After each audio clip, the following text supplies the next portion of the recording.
Samo fakti. Samo fakti. Samo fakti. Fakat fakti. Samo fakti. Dobrodošli u podcast Samo fakti, ja sam Mirela Pejaković-Levstek, a moji gosti su Kristijan Krkač, profesor sa Zagrebačke škole ekonomije i menadžmenta. Dobar dan i dobrodošli. Dobar dan, hvala na pozivu. I Goran Pirš s Radija 808. Dobar dan i dobrodošli. Hvala što ste nas pozvali. Kako se kaže, još bolje vas našli. Vi radite na projektu prepoznavanja i razotkrivanja dezinformacija, nove tehnologije, iskustvo, znanje kao alati. Dakle, ovako fino, dugačak naslov. Koji su glavni ciljevi projekta kojim se vi bavite? Dakle, riječ je o fact-checkingu. Ciljevi projekta su od oka. Onako, službeno. Da, od oka su ciljevi projekta u stvari jedini pravi cilj. Postoji puno ciljeva, obrazovanje studenata, nastavnika, istraživanje i tako svašta. Jedini pravi cilj je u stvari mjerljivi nekakav, pokrenuli smo portal koji se zove Lažna uzbuna i na njemu objavljujemo provjere vijesti. Evo, informacije o stvari, ne znam kako bi to rekao tako. Vijesti. Lažna-uzbuna.hr, je tako? Da, mislim da je, da. I to je u stvari, to je cilj projekta. I osnivanje fact-checking centra, zar ne? Centra, da to je to dio projekta ili nakon projekta? Pa ja sam shvatio da bi biti u takvim projektima ta nekakva održivost, ne, da nije sad se nešto odradi godinu dana, koliko traje, a onda... Da, on traje negdje 11 mjeseca, to negdje... I onda cilj je da to opstane nekako. Da to opstane, da bar imamo nešto u nekom razumnom tempu objavljivanja, ritmu, ne? Jednu vijest, barem tjedno ili 2 tjedna da imamo neke iz naših područja, a mi se držimo uglavnom gospodarstva, ekonomije ili gospodarstva, popratnih stvari koje okružuju to između ostalog. Marketing, zaštita potrošača, sve što ima nekakve... Marketing, management, financije, bankari i tako dalje, sve koje spada u to. Prilično opsežno.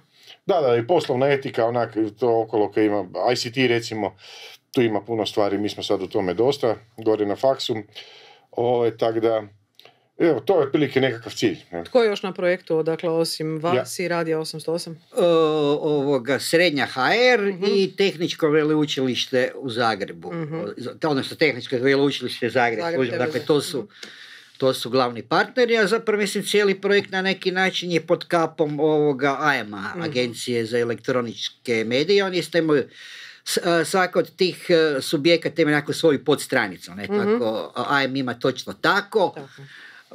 Mi imamo i kolege sa Zašema Lažnu uzbunu kao podstranicu i podcast. Srednja HR ima isto Srednja HR ima pod mikroskopom. Vidite, ja sam to lijepo zapisao. Da, i to je to. To su te podstranice, odnosno podstranice partnera gdje svako iz nekakve svoje sfere objavljuje fact-checking članke i onda se svi ti članci moraju isto objaviti i na portalu točno tako koji je kao nekakav krovni portal AEM-a. Kao i naš projekt. Da, svi smo, kak se zove, u istoj misiji za bolji svijet.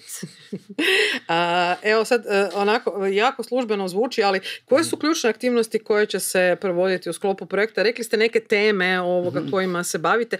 Koliko je teško ili lako zapravo pronaći materijala? Je li ima dezinformacija u ovom sektoru koji je, mislim, poprilično širok? Ima. Hvala vam na tom pitanju. Evo, daj neki zadnji primjer šta smo imali. Zadnji primjer, samo malo. Baš iz ekonomije, ne ono što... Ne, evo sad je zadnji primjer.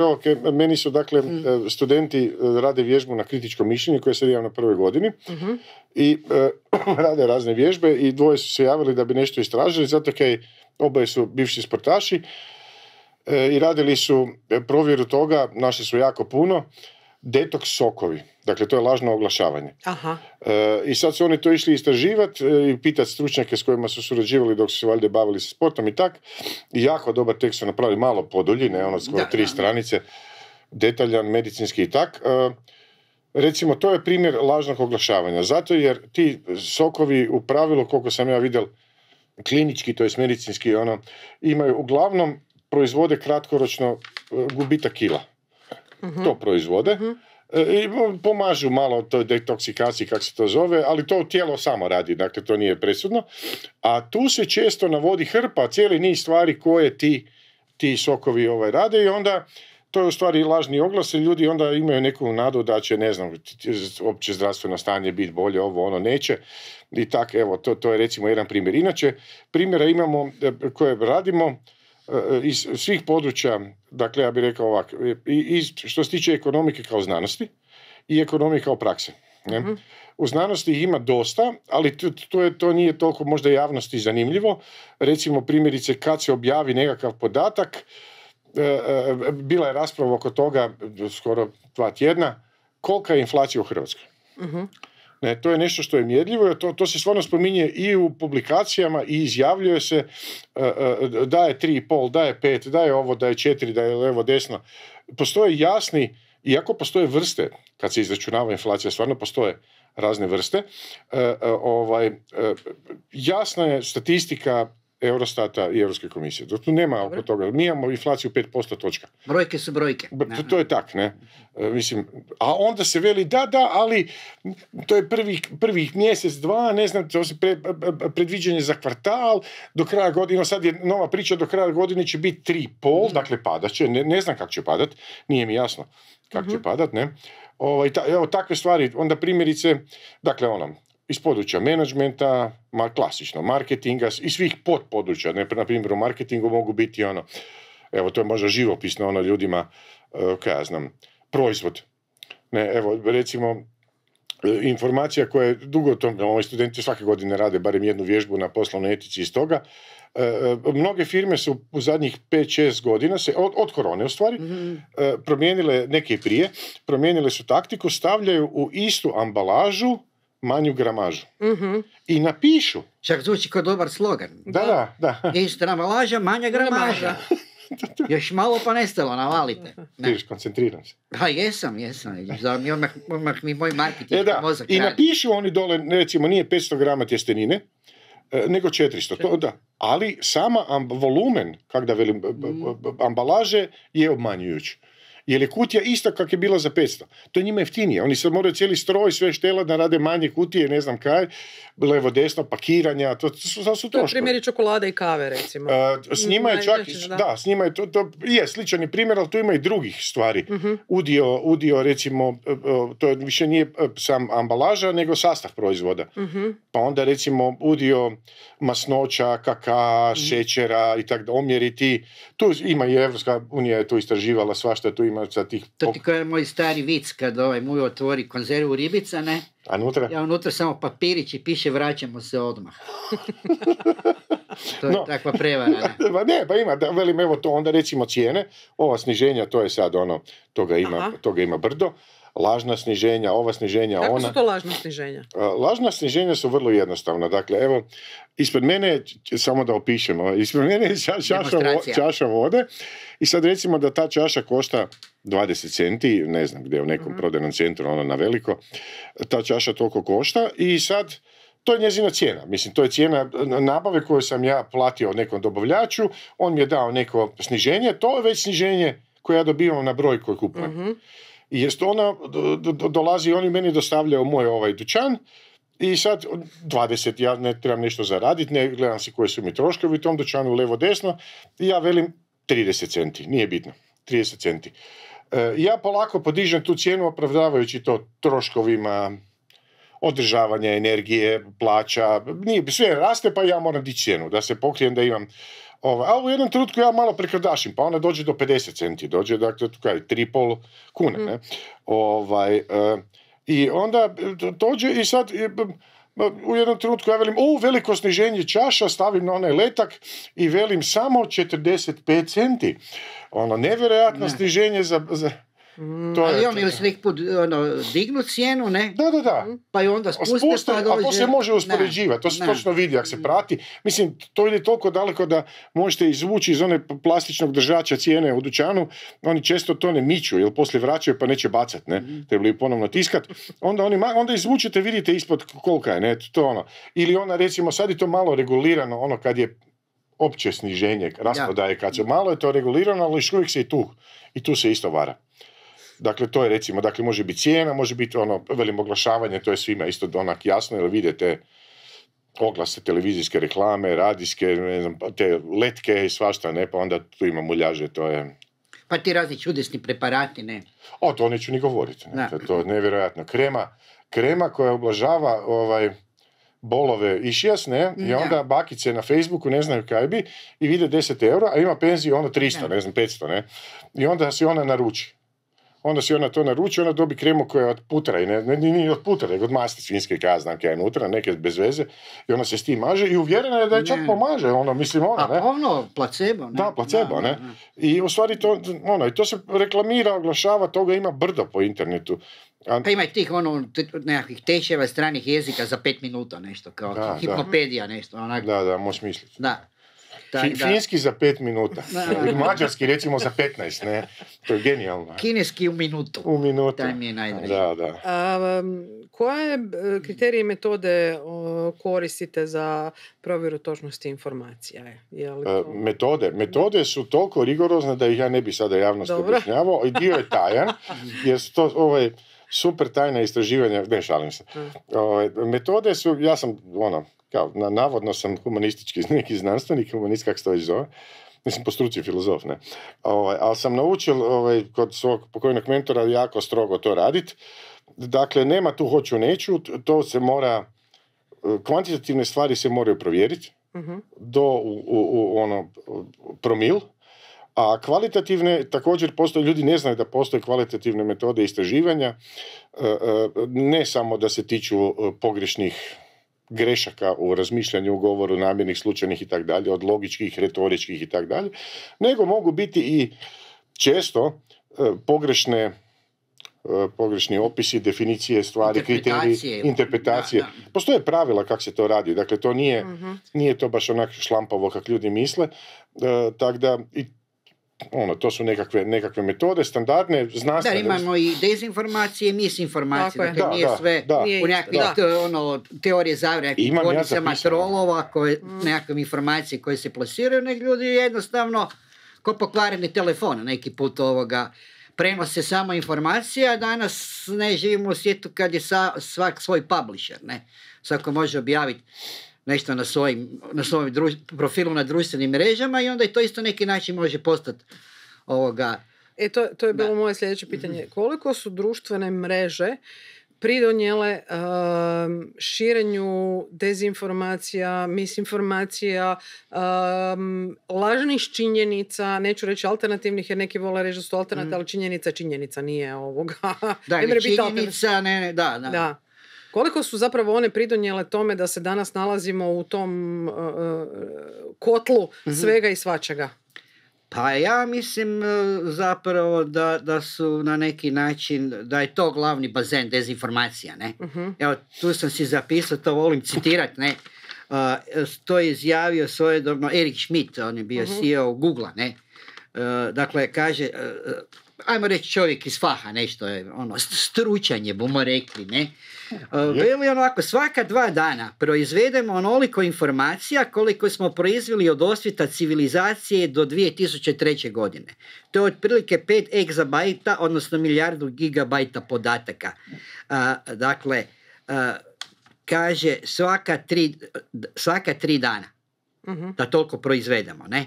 Dakle, pravi problem je zapravo u sadržaju koje stvaraju korisnici, takozvani user-generated content, dakle, poruke, tweetovi, društvene mreže. Dakle, mi smo od osvita civilizacije do 2003. proizveli ovoliko informacija, ne? I baš tu tek kreću eksplozija društvenih mreža od Facebooka pa nadalje. Dakle, sa tolika se količina informacija proizvodi da to svaka 3 dana proizvedemo toliku količinu informacije. Dakle, po meni, kad imate toliku količinu informacija, onda se proporcionalno povećala i količina dezinformacija. Dakle, po meni glavni uzrok, glavni taj bazen za dezinformacije upravo kao takav internet i sve što je na internetu. često možemo vidjeti da oni koji stavljaju, sad ovisno o temi naravno, može biti zdravstvo, može biti ekonomija, može biti ovo ili ono, često vidimo da znaju nalijepiti, istraživanja su pokazala, bez potkrepljivanja činjenice, odnosno koja su to istraživanja, ili ako stave koja su istraživanja, onda često znaju biti istraživanja koja nisu niti znanstveno utemeljena, niti provedena prema svim uzdusima kojima su trebali biti provedena. Pa ja mislim, baš u tome više niko ne možete to kontrolirati. Ne ponavljam sad, svako je svoj medij, svako je svoj izdavačka kuća. Dakle, apsolutno sve se može u toj nevjerojatnoj količini data, informacija, sve se može podvući. Ne? Nisu istraživanja niš pokazala. Da. 99,9% istraživanja nisu niš pokazala. Postoji problem u znanosti, dakle sad čisto znanstveno. To istraživanje se pokazalo, to je kao neka floskula, štapalica. Ti ljudi koji to tako pišu, a čak i s potkrepom nekom, a pogotovo kad to ne koriste, najčešće nisu, kako da velim, u znanosti samoj, ne prakticiraju i ne znaju da taj problem replikacije, ponavljanja istraživanja koje je temelj znanosti. Dakle, svako istraživanje se mora moći ponoviti i moraju se dobiti isti rezultati. Tada se verificira. To je mogućnost. Dakle, ja recimo neću sad da ne radim buku, bacim ovu olovku i ona će pasti zbog gravitacije, sad piš može baciti svoje naočale i one budu pale, isto tako i vi možete ne znam kutiju od naočala, nije bitno. I to je na neki način nekakva krajnje jednostavna provjera. U znanosti jako puno psihologija, ekonomija, humanističke neću ni spominjati, čak i stvari kao što su biologija, kemija i dijelom fizika. Ne znam koji su postoci. Postoci idu od 10 do čak preko 50%. Istraživanja koja su objavljena s rezultatima u najboljim časopisima za ta područja ne mogu se ponoviti. To znači da ti rezultati nisu valjani. Sad, to pogrešno shvaćanje znanosti od strane ljudi koji nisu u znanosti, oni jednostavno vide nekakvo istraživanje negdje i to se zove cherry picking. Oni se nađu neke koje njima odgovara, iako recimo 95% govori suprotno, oni su našli jedno. Onda njega iskoriste. Pitanje je li to uopće ima veze s onim što oni žele reći. Recimo, evo, primjer je bio nedavno. Prilagodit će. Smijem dati primjer. Apsolutno. Rasprava je bila paničari, ja to nazivam paničari, klimatski paničari su digli paniku, neke paničari dižu paniku, oko toga da se taj amok, to je sjevernoatlantska ta struja morska, koja u stvari vrti se tu. Ona generira i golsku struju. Da, između ostalog sve te struje okolo. Jer da ona, to je jedan golemi klima uređaj. Usporava i da je ispod praga da se može vratiti, da je irreverzibilan proces. Da se uruši. Da se uruši potpuno. Aj sad, praktično, kad bi se ona urušila, možete pogledati. Zašto je primjerice Norveška i Švedska su po zimi pune snijega i leda, i istočna Kanada, oni su pune snijega i leda, a usred njih Irska i Engleska nisu. Jednostavno nisu, zato jer ih taj Golska kao dio tog amoka, sjevernoatlantska, ona ih jednostavno zagrijava. I tu jednostavno... I cijelu Europu. Cijelu Europu, pokriva.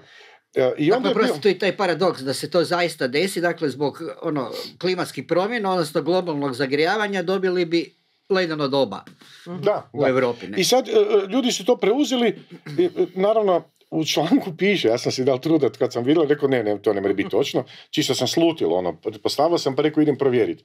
I poslao sam mail čovjeku koji se s tim bavi i naravno čovjek mi evo i filozof me neke pita, ne? Za čudo Božje, neka i tebe zanimaju mali činjenice. Je, gospodin, kak ne? Veli, blizu praga je, ali nije ispod praga da se ne može. Blizu je, ali nije. Da. Oni su automatski rekli ispod je. Krivo su pročitali članak.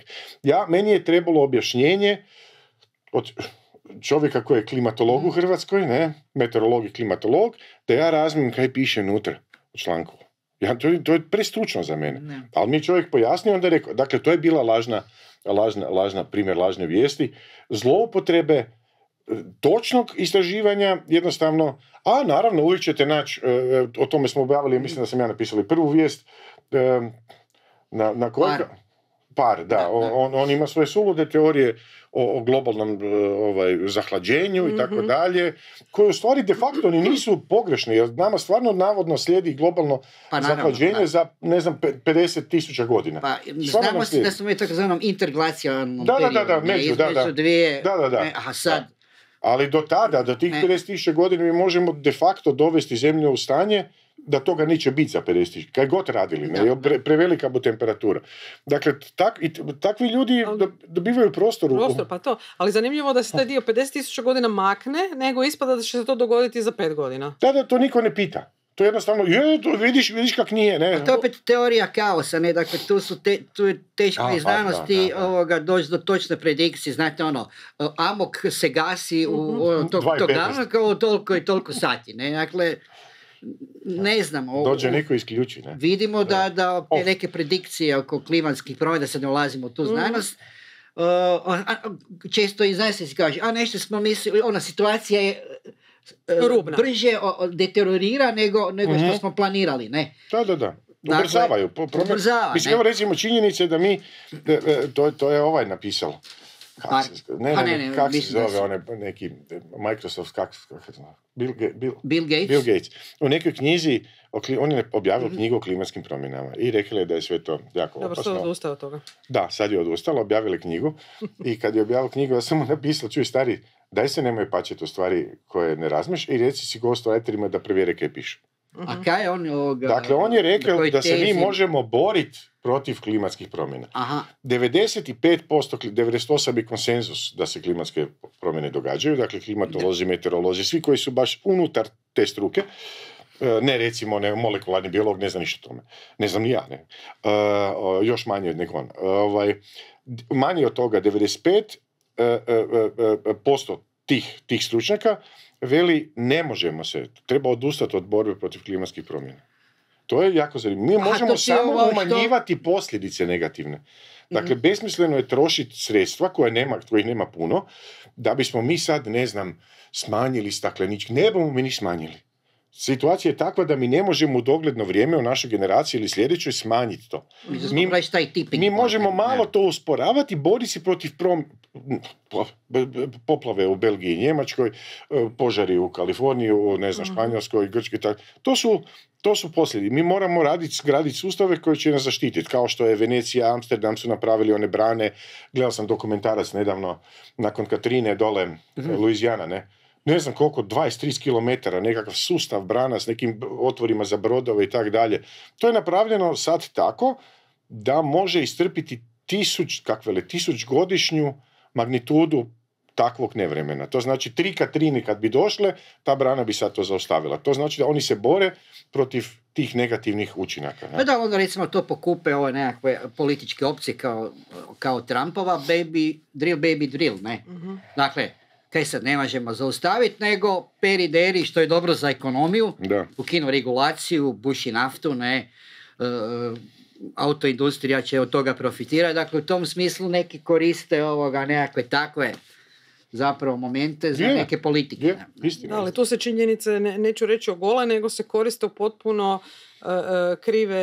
krivim situacijama, dakle to onda klasična dezinformacija. Ako vele vam preksutra bo smak svijeta, nemrete ništa protiv toga, nego kaj sad pojedi, popi, ne, iskoristi carpe diem dok traje, ne, dakle to je u principu drill baby drill je u prevodu carpe diem. Kolika je odgovornost medija u ovoj priči? Sad govorimo tu recimo o članku koji je objavljen, koji je znanstveno, dakle sve su preuzeli što je trebalo, ali je možda novinar krivo interpretirao ili je oprema članka ili priloga nešto sasvim drugačije. Ja imam jedan nedavni primjer, neću spominjati niti državni, javni, kako se to zove, mediji, niti privatni koji je to prenio. Dakle, ja sam objavio članak koji nema veze ali zanimljiva je stvar. Članak na engleskom jeziku u hrvatskom časopisu, religijskom časopisu, za religiju i filozofiju, u kojem kritiziram konzervativne religijske pokrete u srednjoj i istočnoj Europi koji zlorabe religiju kako bi ostvarili svoje ideološke i političke ciljeve. To je dokazano za neke države poput Poljske, Mađarske i tako dalje. I sad dobro, to je članak znanstveno, ja to analiziram i tako, ništa sad tu nemam ja ništa posebno ideološki za reći za i protiv, nego jednostavno meni se čini da je to loše, ne? Šteti se religiji, to nije dobro. I to je prenijela jedna ta neka agencija i onda je od te agencije preuzeo taj medij. Dobro, oni su to povadili, Google Translate je to preveli, ne znam kak, levo desno, ali velim, mislim da ta osoba koja je to radila ne razumije temu. I onda čovjek kad čita tak neke, onda stekne krivi dojam. Jednostavno se, ja ne znam da to rađeno, čak nije ni rađeno tak da bi, ja bi to osobno napravio tak da bi bilo provokativnije, da bi privuklo čitatelja, pa bi bubnul neki citat gore podnaslov, onaj lit, kak se to već zove, bubnul bi, viš, Krkač drobi gluposti, on je protiv ovog, odmah bi svi se zakvačili, 1000 komentara, katolici protiv ne znam koga, svađe bi bile. Slušajte podcast Samo fakti. Samo fakti. Samo fakti. Svi smo sad na portalima, novinarstvo je postalo brže i time i površnije. Ne? Ako ste prije, da se opet ne spominjemo ne reklamiramo publikacije, ne, ako je bilo papirnato izdanje, bilo je lektorirano. Ne? Da. Danas opet i dalje imaju papirnato izdanje, ali kad čitam na portalu, jako puno ima tipfelera, gramatičkih grešaka, dakle već iz toga je jasno koliko je to površnije, pa se onda i lakše prenose dezinformacije ili misinformacije, tako u tom smislu mediji su brži, površniji. Ako ništa drugo. Da ne ulazimo u neke koji su i zlonamjerni. Dakle, imate x portala koji se bave samo... Da. Kolika je odgovornost na, evo sad kad smo ušli oko toga, dakle portala, kolika je odgovornost na radiju i portalima? Pitam za radio, zato što, evo, po istraživanjima, dakle, prema istraživanju Eurobarometra, u Europi je radio i dalje medij kojem se najviše vjeruje. Čak 85% stanovništva u Europi sluša radio. Dakle, radio je nešto što je konstantno prisutno i konstantno je tu. Dakle, vozite se u automobilu, slušate radio, kod kuće vam je negdje u pozadini. Koliko je odgovornost zapravo na tim, recimo, bržim medijima, ne govorimo sad o tiskanima, dakle, o radiju i portalima, upravo na tome da prenose točne činjenice? Pa evo, upravo ste rekli, ljudi još najviše vjeruju u radiju. Dakle, već iz samog toga proizlazi nekakva veća odgovornost. Ako nam ljudi više vjeruju, ako imamo nekakve etičke ili moralne principe ili jednostavno profesionalne novinarske principe, onda ćemo više paziti. Dakle, da, u svakom slučaju je tim odgovornost veća. Koliko je danas opasnost, doista evo opasnost, da se sa društvenih mreža koje smo vidjeli da su zapravo jako veliki bazen dezinformacija, lažnih činjenica, koliko je u toj potrebi za što bržim objavljivanjem smo došli do toga da zapravo se ne provjerava. Dakle, izgubio se onaj primarni alat novinarstva, provjeravanje činjenica, dva izvora i tako dalje. Ja, imate jednostavno kao novinar pritisak, morate objaviti niti se lektorira, niti se da provjeruje informacija i mislim da je tu na neki način zapravo leži odgovor na to pitanje. Ne? Kolika je odgovornost onda zapravo na ljudima koji, neću reći novinarima, nego urednicima? Gdje su se izgubili te famozni urednički kolegi, urednici su ti koji... Evo, lektor se izgubio, već očigledno. Ne? Preskup je. Dakle, da, mislim, nemam odgovor na to pitanje. Neko bi trebao biti odgovoran. Ne? Dakle, da li je to nekako svjesno puštanje, da li je to nekako Murdochovo novinarstvo, dakle idemo sa nekakvim senzacionalizmom, clickbaitovima i tak dalje, ne. A opet, mislim, s druge strane, o kojim generacijama pričamo, ne, nekakve, i ja se šokiram neki put ove moje generacije, njima je izvor jesti TikTok. Evo, kad nam je bilo u našem prvom podcastu gošća Zaninović, kako se zove, ne, dakle jedna od profesorica koji su uključeni u projekte i dakle ona predaje novinarstvo na FPZ-u i meni to bilo šokantno i njoj veli, dakle, studenti novinarstva upisali su novinarstvo, ne? Ne studiraju, ne znam, kiparstvo, pa sad. Da. Dakle, nisu nikad u ruci imali papirnate novine. Dakle, uopće mi teško se možemo nositi s tim generacijama i kako oni zapravo primaju informacije. Ne? Dakle, nisu nikad u rukama imali papirnate novine, ne? I nisu nikad u životu gledali TV dnevnik, ne? Dakle, njima su izvori, ono što su izvori vijesti, ne ono mi, ok, odemo na portal, ne? Njima je to neki influencer na TikToku. Dakle, neki tokovi informacija i način na koji se ljudi informiraju za ove generacije uopće ne ide kroz ove. Portal je već njima tradicionalni medij, novinski portal na koji ne idu, tako reći. Kako onda zapravo riješiti taj jaz zapravo među generacijama gdje zapravo treba doći do mlađih generacija sa točnim činjenicama, da nema dezinformacija, ako oni ne koriste reći ću tradicionalne kanale za dobivanje vijesti, činjenica, informacija, ako je to isključivo Snapchat, TikTok ili Instagram, Facebook je već za stare, to je već... Uvijek je nekakvo rješenje edukacija, ne? A sad, opet u tom kontekstu, ne znam, treba se prilagoditi tim mladima na neki način, ne znam, raditi vijesti na Snapchatu. Ja ne znam kako to riješiti. Ili ćemo živjeti u jednom svijetu gdje jednostavno svaki ima svoju istinu, ne?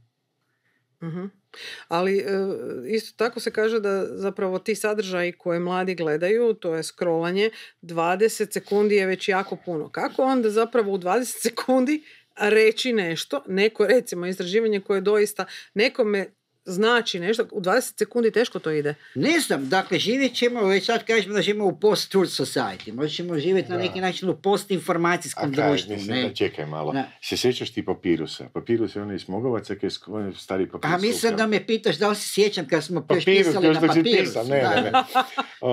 Ja poznam čovjeka, pokojni čovjek, on je skupljal novine i on je imao stan, neću imenovati osobu ni grad ništa, ali taj stan je bil pun stupova novina sa oznakama mjesec, tjedan, godina. To je bilo stravično, ne? Eto, sve to možeš imati na stiku. Da.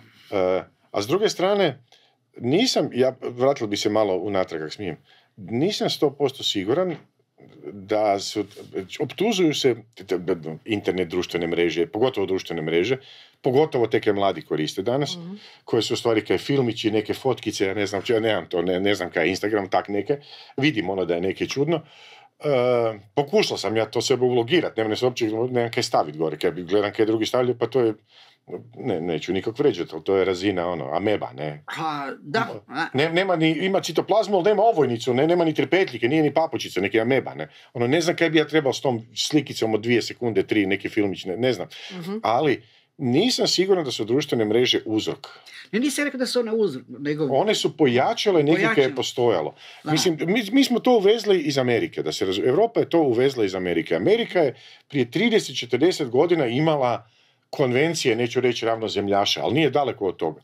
Amerika je imala od 50-ih, 60-ih godina one procese najpoznatiji, dokazivanja čak pred sudom da rak, jednostavna rečenica, pušenje uzrokuje rak. To je 90 i ne znam ko je konačno završilo, jer je jasno da je to tako. Ali firme su plaćale znanstvenike, organizirale simpozije lažne, objavljivali članke lažne u časopisima koji su oni takozvani predatorski, ne? Imali medije kontrolirani samo da obrane profit.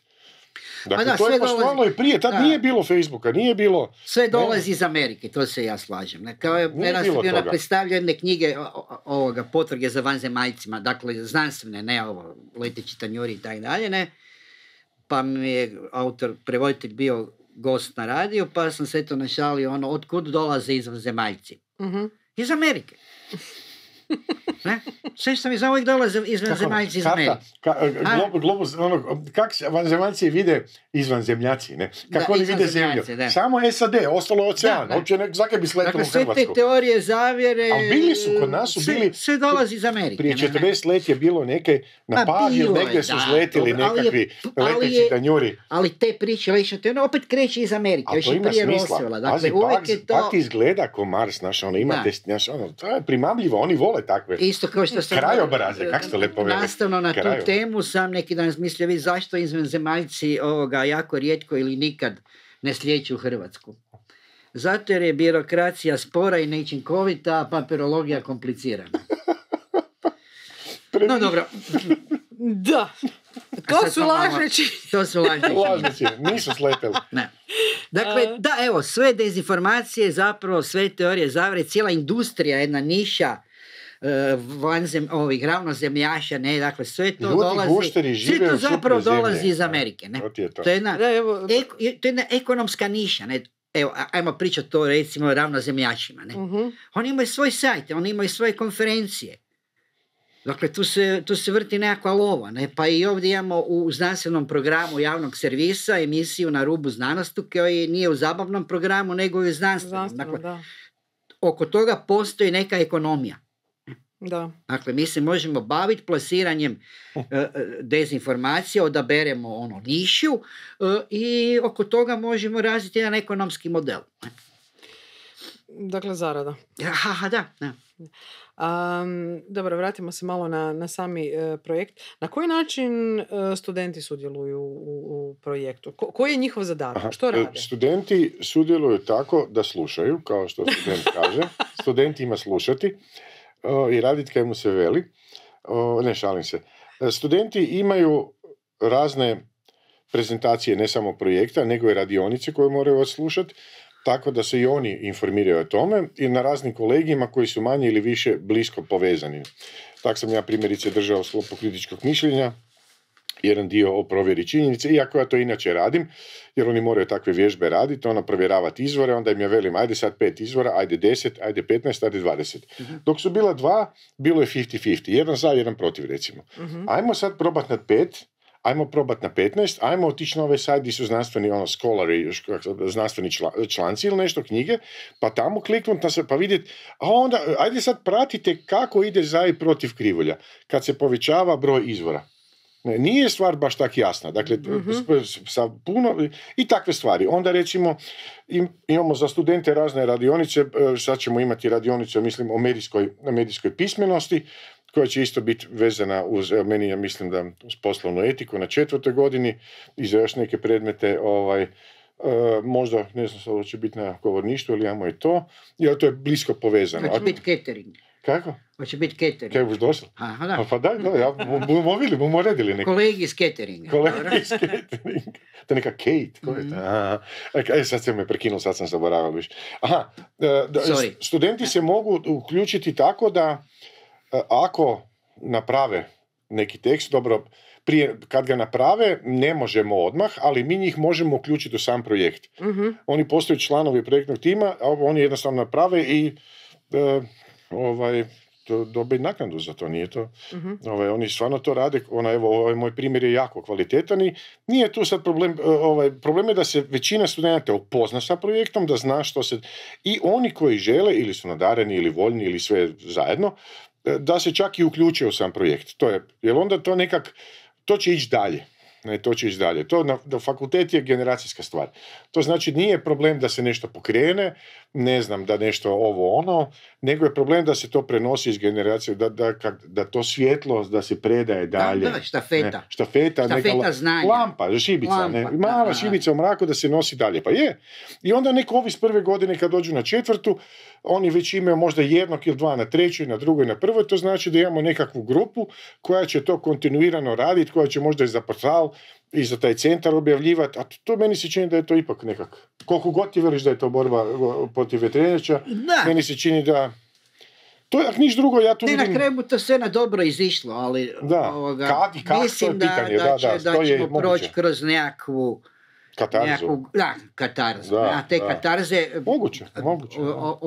Povijest nam govori da neki put te katarze su u nekoj jednadžbi sa toliko i toliko mrtvih, ne?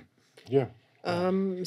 Sad kad smo zapravo pričali o studentima, razvijanje tog kritičkog mišljenja je fenomenalna stvar zato što niko ne uzima zdravo za gotovo ono što pronađe, vidi i tako dalje. Dakle, tu činjenicu koja dođe pred njega kao budućeg znanstvenika, poslovnog čovjeka i tako dalje, je provjeri.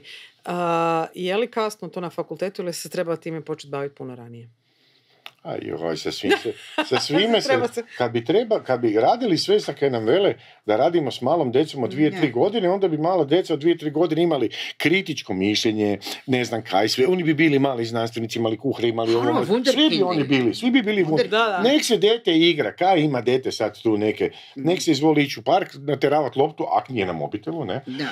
Neki takve pa što je možda sad jedan od problema koji se često zapravo apostrofira, to je zapravo dostupnost digitalnih sadržaja djeci koja su možda premala da bih shvatila što ti se... Nisu oni premali, oni su kognitivno nesposobni.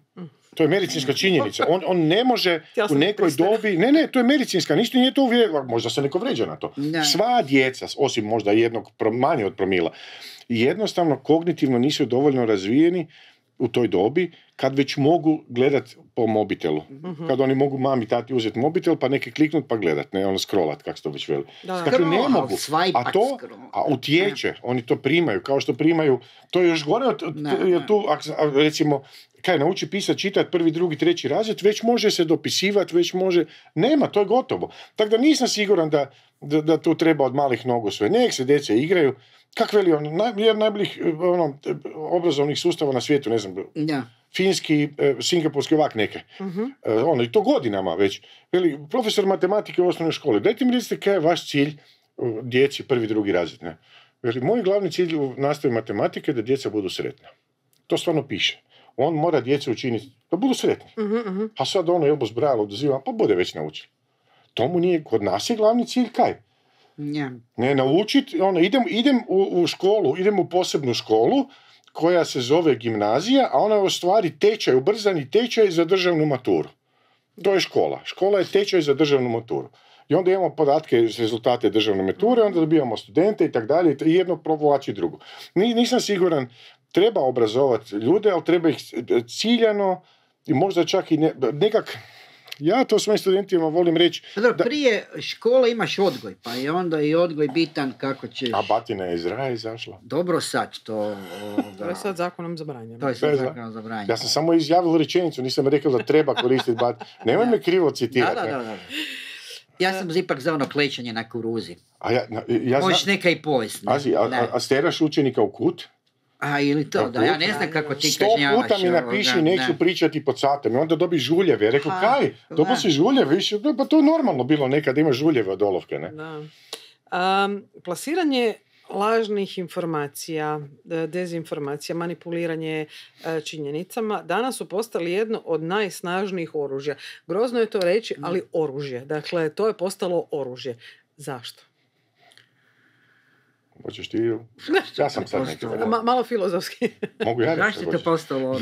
Je li dezinformacija kalašnika? A živimo u informatičkim vremenima, pa je onda informacija moć, pa je onda informacija oružje. Minds and hearts, ako na neki način uspijete od neki... A nije, ima smisla. Ima smisla ovak, gle. Ti možeš ljude uvjeriti da se nešto dogodilo, de facto da se neke dogodilo, kaj se nije dogodilo. Ljudi povjeruju da se to dogodilo, ok, to se zovu, kak se to zove, to sam isto proučavao, to se zovu razine radikalizacije u raznim skupinama. Nisu nužno terorističke, mogu bilo kakve radikalne skupine, mogu biti ovi ravnozemljaši koji se spominju. Kad se prođe jedan takav stupanj, a samo su primali informacije, niš drugo. A taj stupanj se sastoji u tome da su oni postali članovi te grupe i da su se aktivno uključili. To znači da oni kao članovi neke grupe poduzimaju neke određene korake. Određene korake poduzimaju, dijele letke, agitiraju, nagovaraju druge, privlače nove članove. Oni su aktivni, tu više nema natrag. To je onda oružje. Ti dobiš, tako reći, vojsku, ljudi koji mogu biti šašavi, mogu vjerovati u ravnu zemlju. Sad do nova fora, zemlja je hrenovka, ne znam, kaj ovak neka valjak, ne znam, to je nova teorija. Kao, ravno je bez veze, hrenovka je nova teorija. Ja sam tu predložio da se nađe kompromis između, ajmo reći, nekakve znanosti koje tvrde da je zemlja okrugla i ravnozemljaša, da se sredina bi bila da je zemlja kocka. Kocka. Znači ima tu trodimenzionalnost kao kugla, opet ima plohe, to je takozvani truli kompromis. A ne apropo, dakle, oružje. Dakle, imamo sad cijelu tu priču s tim kibernetičkim ratovanjem, Rusije, i point in time, oni kažu, nije fora u tome da oni nas žele uvjeriti nekakvu svoju ideologiju, ne? Da su oni u pravu, nego naravno, ajmo reći, dođu do zaključka da ne znaju kom vjerovati, da ništa nije istina. Dakle, u tom smislu nema više da se širi nekakva to je stara propaganda sovjetska. To je teorija njihova i praksa. To se radilo. Dakle, važno je zamutiti da se ti prosječan čitatelj se ne može odlučiti jer mu 2, 3, 4, ne treba biti 2, to je američka teorija. 4, 5 strana, nijednom on nije uvjerljivo.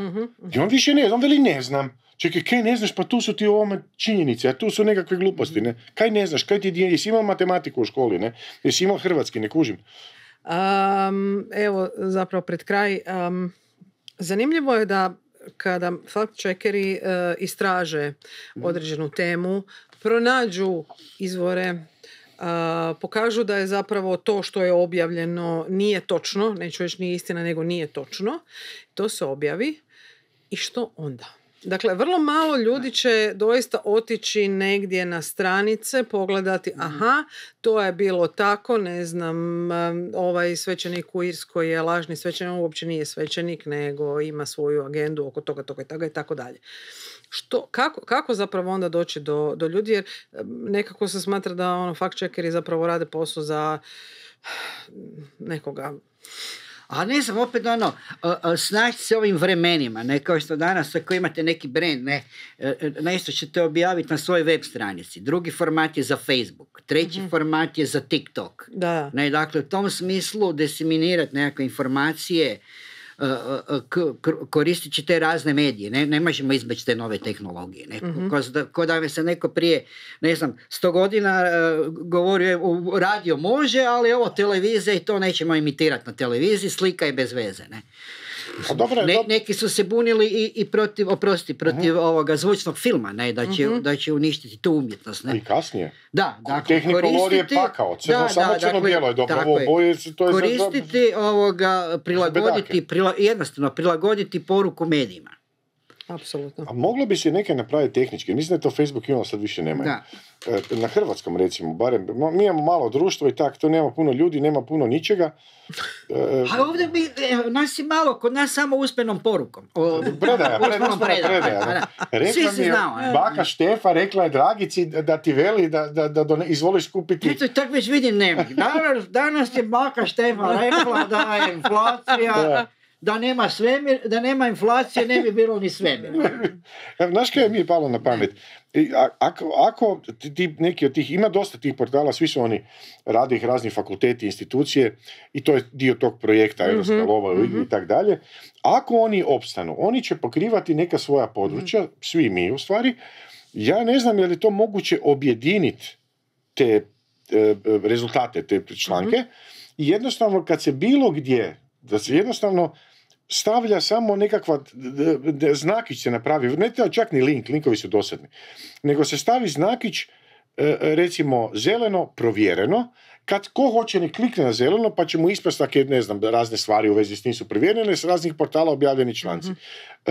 Žuto bi značilo pazi, a crveno nije provjereno. I bože moj, jednako mali semafor. Jedan dezinformacijski semafor. Pa evo, dakle, zgodno si primijenio tehnologiju. Medicinski fakulteti bi imali za ovo, za ono, za razna područja i to se može objediniti. To nije nekakav da sad treba server, ne znam kaj, da se to...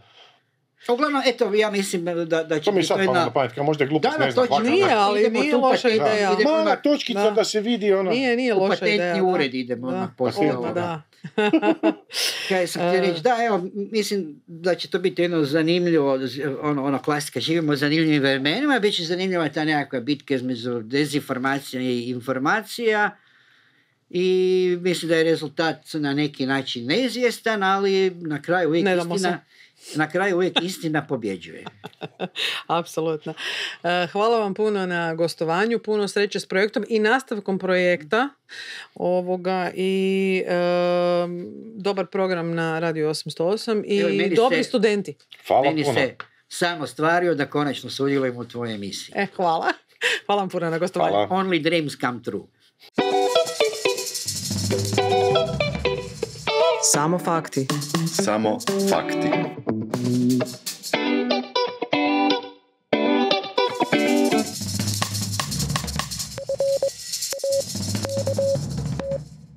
Fakat fakti.